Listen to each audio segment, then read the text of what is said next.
سب سے زیادہ خطرناک جگہ جہاں پر شیطان آرام سے انسان کو اپنے قابو میں کر لیتا وہ بازار ہوتا ہے. وہاں پر انسان پہ غفلت تیزی سے آتی ہے. بہرحال نفوس مختلف ہیں، سارے ایک ہی طرح سے نہیں ہوتے. یہ نہیں کہ ساروں کو ایک ہی طرح بازار میں مثلا جلدی گمراہ ہو جائیں، ایسا نہیں ہے. شیطان ملعون، شیطان مردود بہت تجربہ کار ہے. وہ ساروں کو ایک طرح سے نہیں بہکاتا، کسی کو کسی طرح سے، کسی اور کو کسی اور طرح سے. وہ بوڑھوں کو جس طرح سے بہکاتا ہے جوانوں کو اس طرح نہیں بہکاتا. وہ جوانوں کو جس طرح سے بہکاتا ہے بچوں کو اس طرح سے نہیں بہکاتا. وہ خواتین کو ایک اور طرح سے بہکائے گا، مردوں کو ایک اور طرح سے بہکائے گا. اسے پتا ہے کہ میں کس کو کس طرح سے بہکاؤں. سب کو ایک طرح سے نہیں بہکاتا ہے. بہرحال کہا اذکر اللہ ذکرن کثیرا، آپ خداوند متعال کو بہت زیادہ یاد رکھیں. روایت میں ہے کہ مشکل کاموں میں سے 3 مشکل کاموں میں سے ایک مشکل کام یہ ہے کہ آپ خدا کو ہر حال میں یاد رکھیں. ایک مشکل کام یہ ہے کہ اپنے پیسے میں کسی اور کو شریک کر لیں، واقعاً مشکل کام ہے.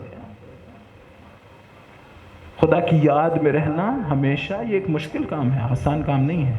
لیکن تسبیح حضرت زہرا کے بارے میں ہے. اگر نماز کے بعد آپ نے یہ پڑھی تو آپ نے ذکر کثیر انجام دیا ہے. مستحب ہے سونے سے پہلے تسبیح حضرت زہرا پڑھی جائے. لیکن پھر بھی میں کہوں گا ایسے نہیں اللہ اکبر اللہ اکبر، نا آرام سے. جلدی کاہے کی ہے؟ کس چیز کی جلدی ہے؟ آیت اللہ نمازی ہمیشہ باجماعت نماز پڑھا کرتے تھے. ایک دن کوئی مظاہرے ہو رہے تھے، کوئی نماز پڑھنے نہیں آیا. ان کے پیچھے نماز نہیں پڑھی کسی نے.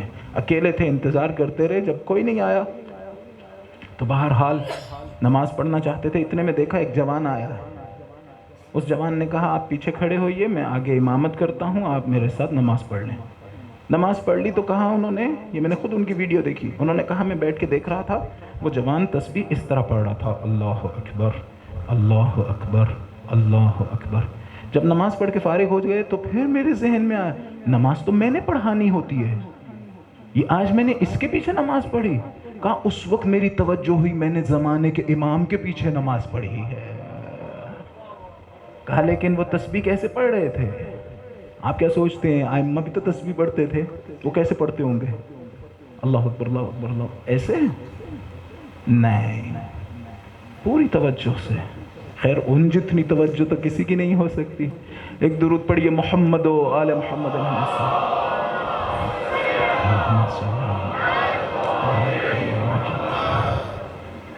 معجزہ کرتا ہے. یہ ذکر کی کیفیت انسان کے لیے معجزہ کرتی ہے. اس سے دلوں کو اطمینان آتا ہے، اس سے دلوں کو سکون ملتا ہے. کربلا والے اس کیفیت میں رہتے تھے، ذکر کی کیفیت میں، یاد خداوند متعال میں. لہٰذا آپ کو کبھی بھی نہیں ملے گا کہ گھبرا گئے ہوں کسی جگہ پر، کوئی گھبراہٹ ہو گئی ہو. گھبراہٹ نہیں تھی، سکون اور اطمینان تھا. اور جتنے زیادہ مصائب بڑھتے چلے جا رہے تھے سکون اور اطمینان اتنا زیادہ بڑھتا چلا جا رہا تھا. دشمن کے لشکر میں ایک شخص کہتا ہے شغلنی نور وجہہ عن قتلہ، امام حسین کے چہرے کے نور نے مجھے اس بات سے غافل کر دیا کہ ان کا تو قتل ہو چکا ہے. جتنا زیادہ وقت گزر رہا تھا چہرے کا نور بڑھتا چلا جا رہا تھا،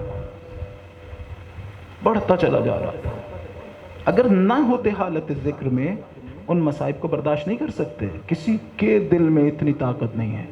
خود فرمایا جس وقت میں نے ششماہے کو دفن کیا، خود فرمایا حوّن ما نزل بی انہ بعین اللہ، یہ مصیبت میرے لیے چھوٹی ہو گئی اس لیے کہ میں جانتا تھا میرا پروردگار میرے ساتھ ہے، وہ دیکھ رہا ہے.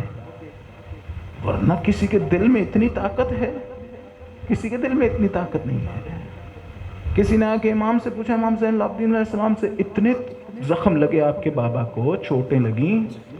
بعض لوگوں نے 1000 سے زیادہ ذکر کی، بعض نے 1900. یہ 1900 یا 1000 کیسے لگتی تھی؟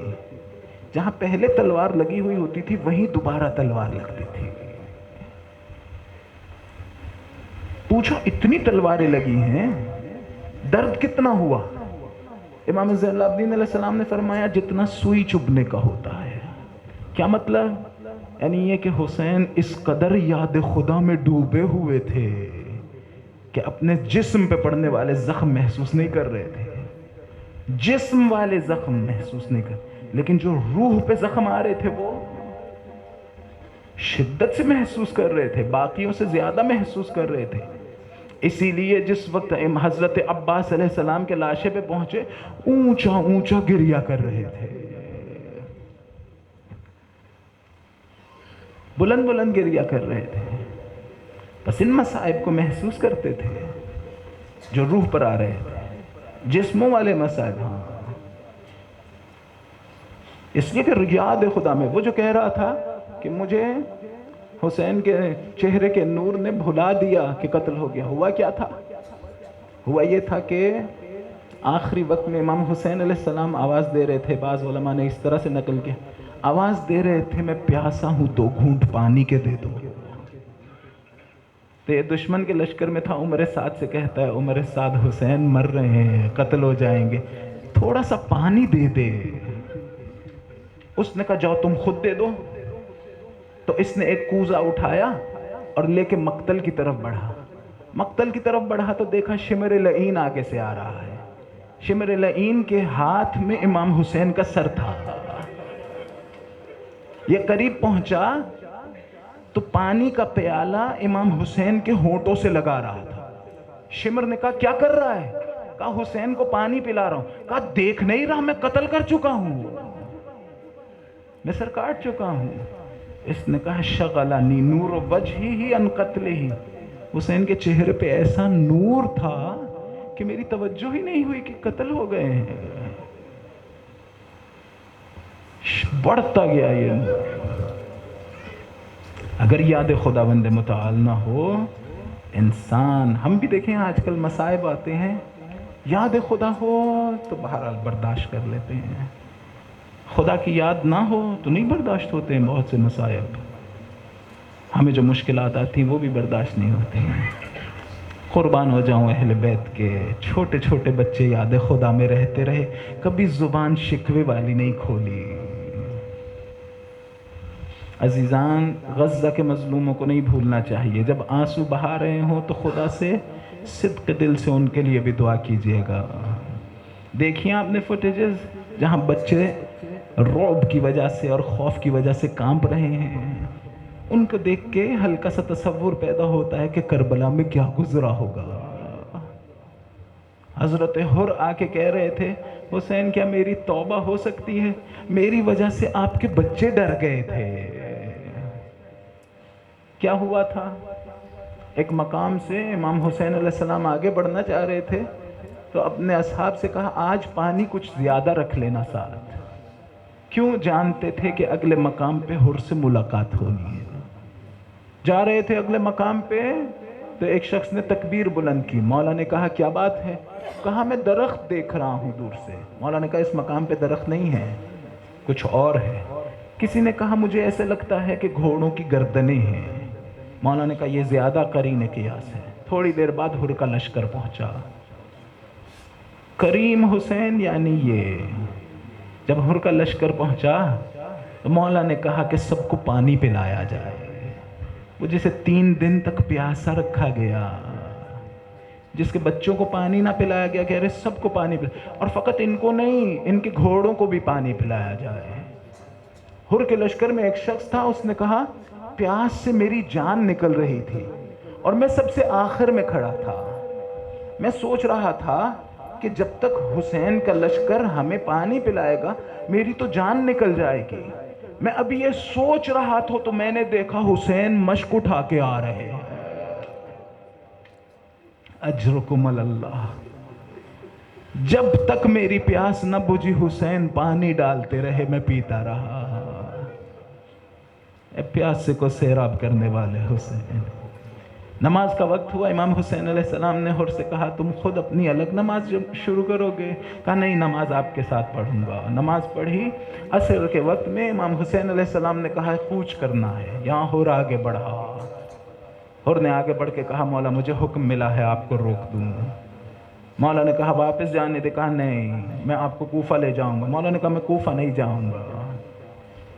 اس کے بعد مولا نے کہا درمیانی رستہ انتخاب کرتے ہیں۔ حر ساتھ ساتھ جڑنا چاہتا تھا، مولا نے کوچ کرنے کا ارادہ کیا، یہاں حر نے لگام فرس میں ہاتھ ڈالا۔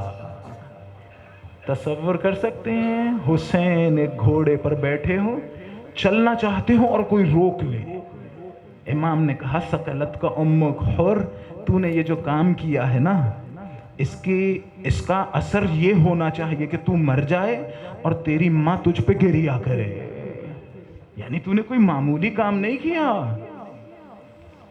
تو نے امام کے گھوڑے کی لگام میں ہاتھ ڈالا ہے، امام وقت کو روکنے کی کوشش کی ہے۔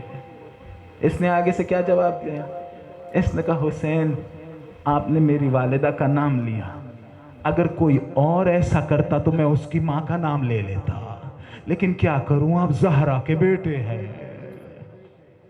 ادب کا مظاہرہ کیا، لیکن امام حسین علیہ السلام شاید یہی چاہتے تھے کہ اس کی توجہ ہو جائے کہ حر دیکھ تو کس کو روک رہا ہے، تو رسول کی بیٹی کے بیٹے کو روک رہا ہے۔ یہ وقت گزرا، کربلا میں عاشور کا دن آیا، اور اپنے خیمے میں موجود ہیں، جنگ شروع ہو گئی۔ عمر سعد کے پاس آئے، آ کے کہا عمر سعد کیا تو واقعی حسین کو قتل کرنا چاہتا ہے؟ کہا ہاں مجھے حکم ملا ہے، میں اسے قتل کروں گا۔ حر پریشان ہوتے جا رہے ہیں، اضطراب بڑھتا چلا جا رہا ہے۔ ایک مرتبہ تنہا ہوئے ایک شخص کے ساتھ، تو ایک مرتبہ اس سے کہتے ہیں کیا تو نے آج اپنے گھوڑے کو پانی پلایا ہے؟ اس نے کہا نہیں ابھی نہیں پلایا۔ شاید حر چاہتے تھے یہ چلا جائے تو میں حسین سے معافی مانگنے چلا جاؤں، یا شاید سوچ رہے ہوں کہ یہاں گھوڑوں کو پانی پلایا جا رہا ہے، وہاں حسین کے بچوں کی العطش کی آوازیں آ رہی ہیں۔ ایک مرتبہ اپنی سپر کو، اپنی ڈھال کو الٹا کیا اور مجرموں کی حیثیت سے امام حسین کے سامنے آئے، آ کے کہا مولا مجھے توبہ ہو سکتی، میری توبہ قبول ہو سکتی ہے؟ کہا ہاں حر تمہاری توبہ قبول ہو سکتی ہے۔ قبول کیا اس امام نے، کریم ابن کریم امام۔ ایک مرتبہ اس نے کہا مولا مجھے جنگ کرنے کی اجازت دیجیے، حر جنگ کرنے کے لیے میدان میں آیا، حملہ کیا، خطبہ دیتے رہے۔ ایک مرتبہ زخمی ہو کر گرے، مولا حر کے کنارے آئے۔ حر کیا پوچھ رہا تھا؟ حر کہہ رہا تھا مولا کیا میں نے وفا کی؟ کچھ ایسے جملے کہہ رہے ہوں گے۔ ایک مرتبہ مولا نے کہا انت الحر فی الدنیا والآخرہ کما سمت کا امک، مضمون عرض کر رہا ہوں، کہا حر جیسا تمہاری ماں نے تمہارا نام رکھا تھا تم اسی طرح آزاد ہو، لیکن اس کے بعد ایک عجیب کام کیا۔ کیا؟ ایک مرتبہ ایک رومال نکالا جو حضور کی والدہ کا تھا، دیکھا حر کی پیشانی پھٹی ہوئی ہے، اپنا رومال نکال کر حر کی پیشانی سے خون بند کیا۔ میں ہاتھ جوڑ کر کہوں گا مولا حر کی پیشانی سے خون بہ رہا ہے، آپ نے رومال کے ذریعے وہ خون بند کر دیا، تھوڑی دیر گزرے گی ایک ششماہا آپ کی گود میں، اس کے گلے میں جب تیر لگے گا، جب خون بہے گا، مولا اس خون کو روکنے کے لیے کوئی